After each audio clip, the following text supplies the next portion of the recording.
All right, Bob, so Dwayne was telling us in the earlier shows that it's Severe Weather Awareness Week. Right. What is that about? And that happens every time, right around this time, because of these cold fronts that come down this time of year in the late winter, early spring for Florida are the most dangerous. Now, we have tornadoes with these storms during the summer, too, but they're not nearly as strong as the ones that can develop with cold fronts. This cold front is not going to be like that, but the one on Sunday could.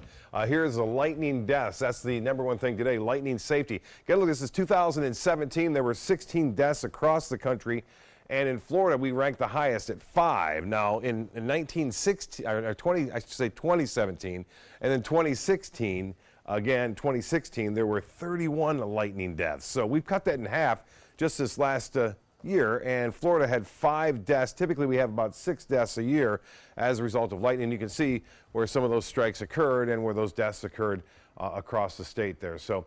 The one thing to remember is in your vehicle is a pretty good place. If you're in the pool, get out of the water, whatever you can do. If you hear thunder, get inside. The old story is when the thunder roars, get indoors. And of course, the automobile does offer some protection, but it's better to be indoors away from the lightning. And beach and boating, we're not going to get to that real quickly, but it's going to be seas right around 2 feet with a moderate chop out there. So we will see moderate chop, but more importantly, there'll be showers and storms developing out there.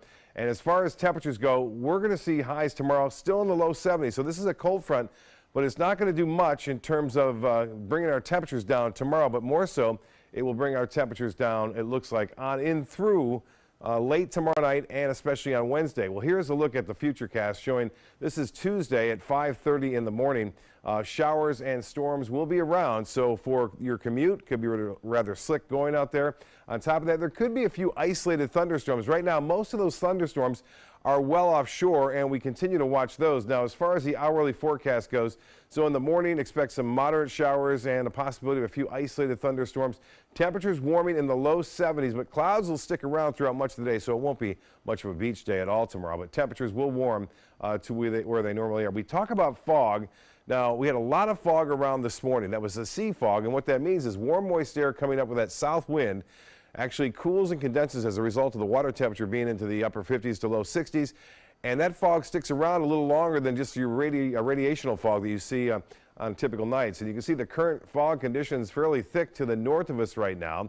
And we have just a little bit of fog being reported, or at least some low visibilities down south of our area. Dew point temperatures are high. That means our temperatures will stay warm tonight. We'll see lows into the low to mid 60s. Our high today was 80. That was well above average. We'll be closer to the average tomorrow at 71 degrees. 67 degrees currently. The dew point is at 64, and winds are out of the southeast at 6, and the pressure now 30.07 inches. The headlines read like this for us. So a cold front arrives Tuesday.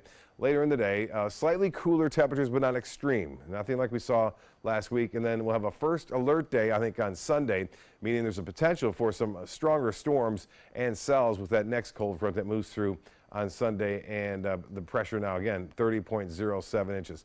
So for boaters, we went over it earlier, moderate chop on the bays and inland water, seas running right around 2 feet. Winds will be out of the southwest to start the morning off, south to southwest, and then turn to the northwest in the afternoon. Highs tomorrow, low 70s, a little bit cooler on Wednesday, but not much. Sunshine to follow afternoon. Should be nice on Thursday, Friday.